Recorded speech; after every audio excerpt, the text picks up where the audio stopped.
Hi friends, ಎಲ್ರಿಗೂ ನಮಸ್ಕಾರ. Welcome to GSJ Kannada. Friends, ನಾನು ಆಗಲೇ ತಮ್ಮನೇ ಹೇಳ್ದಂಗೆ ಇದು ಕರ್ನಾಟಕದ ಕೈಲಾಸ ಪರ್ವತ, ಕೈಲಾಸಗಿರಿ ಒಳಗಡೆ ಗುಹೆ ಇದೆ, ಮಾನವ ನಿರ್ಮಿತ ಕೈಲಾಸಗಿರಿ. ಫ್ರೆಂಡ್ಸ್ ಇದು ಬೆಂಗಳೂರಿಂದ ಸುಮಾರು ಒಂದು 76 ಕಿಲೋಮೀಟರ್ ಆಗುತ್ತೆ. ಚಿಂತಾಮಣಿಯಿಂದ 6 ಕಿಲೋಮೀಟರ್ ಆಗುತ್ತೆ.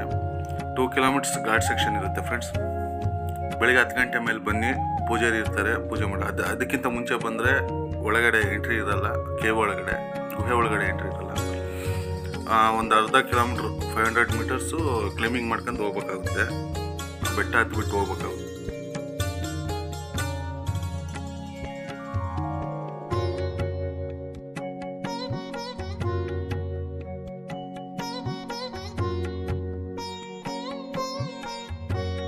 ಫ್ರೆಂಡ್ಸ್, ಅಲ್ಲೇನು ಕಾಣಿಸ್ತಿದೆ ನೋಡಿ, ಅದೇ ಕೈಲಾಸಗಿರಿ ಪರ್ವತ ಅಂತ ಹೇಳ್ಬಿಟ್ಟು. ಒಂದು ಅರ್ಧ ಕಿಲೋಮೀಟ್ರ್ 500 ಮೀಟ್ರು ಬೆಟ್ಟ ಹತ್ತಿ ಬಂದ ಮೇಲೆ ಫುಲ್ಲು ಮೇಲಕ್ಕೆ ಬಂದ್ವಿ. ಸುತ್ತೂರ ಕಲ್ಲು ಬಂಡೆ, ಬೆಟ್ಟ ಗುಡ್ಡಗಳಿಂದ ತುಂಬಿರೋ ನೋಡಿ ಫ್ರೆಂಡ್ಸ್, ಎಷ್ಟು ಚೆನ್ನಾಗಿ ಕಾಣಿಸ್ತಿದೆ. ಫುಲ್ಲು ಹಚ್ಚ ಹಸಿರು. ಅದೇ ರೋಡಿಂದ ನಾವು ಕೆಳಗಡೆಯಿಂದ ಮೇಲೆ ಬರೋದು. ಫುಲ್ಲು ಹಚ್ಚ ಹಸಿರು. ಆದಷ್ಟು ಬೇಗ 10 ಗಂಟೆ ಅಷ್ಟೊತ್ತಿಗೆ ಬರೋಕ್ಕೆ ಟ್ರೈ ಮಾಡಿ ಫ್ರೆಂಡ್ಸ್. ಇಲ್ಲಿ ನೋಡಿ ಕಾಣಿಸಿದೆಯಲ್ಲ, 3 ಬಾಗಿಲು. ಒಂದರಲ್ಲಿ ಗಣೇಶ ದೇವರು, ಇನ್ನೊಂದರಲ್ಲಿ ಶಿವ, ಇನ್ನೊಂದರಲ್ಲಿ ಪಾರ್ವತಿ. ಬನ್ನಿ ಫ್ರೆಂಡ್ಸ್, ಒಳಗಡೆ ಗುಹೆ ಒಳಗಡೆ ಹೋಗೋಣ.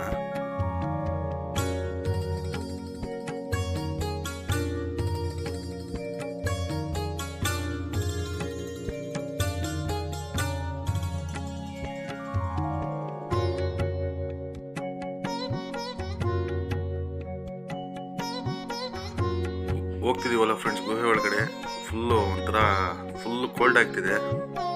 ಇನ್ನೊಂದು ವಾಯ್ಸ್ ರೀಸೌಂಡ್ ಬರುತ್ತೆ.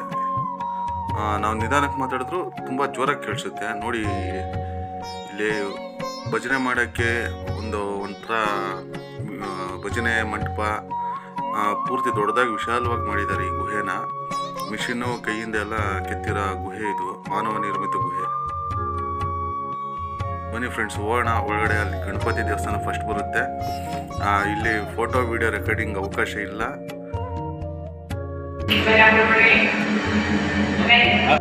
ಅಲ್ಲಿ ಪೂಜಾರಿ ಹೇಳ್ತಾ ಇದ್ದಾರೆ ವಿಡಿಯೋ ರೆಕಾರ್ಡಿಂಗ್ ಮಾಡಬೇಡಿ ಅಂತ, ಫೋಟೋ ತೆಗಿಬೇಡಿ ಅಂತ. ಇದೇ ನೋಡಿ ಗಣಪತಿ ದೇವಸ್ಥಾನ. ಗಣಪತಿ ಇದು. ನೆಕ್ಸ್ಟ್ ಅಲ್ಲಿರೋದು ಶಿವಲಿಂಗ ಆಪೋಸಿಟ್ ನಂದಿ ಐತೆ ಫ್ರೆಂಡ್ಸ್, ಅದು ತೆಗಿಯೋಕ್ಕಾಗಲಿಲ್ಲ. ಫ್ರೆಂಡ್ಸ್, ಇದು ಪಾರ್ವತಿ ದೇವಸ್ಥಾನ. ಬನ್ನಿ ಫ್ರೆಂಡ್ಸ್, ಹೊರಗೆ ಹೋಗೋಣ. ಫ್ರೆಂಡ್ಸ್, ಲೈಫಲ್ಲಿ ಪ್ರತಿಯೊಬ್ಬರು ಒಂದ್ಸರಿ ಆದರೂ ಈ ಪ್ಲೇಸಿಗೆ ಬರಬೇಕು ಫ್ರೆಂಡ್ಸ್. ಈ ವಿಡಿಯೋ ಇಲ್ಲಿಗೆ ಮುಗಿಸ್ತಿದ್ದೀನಿ.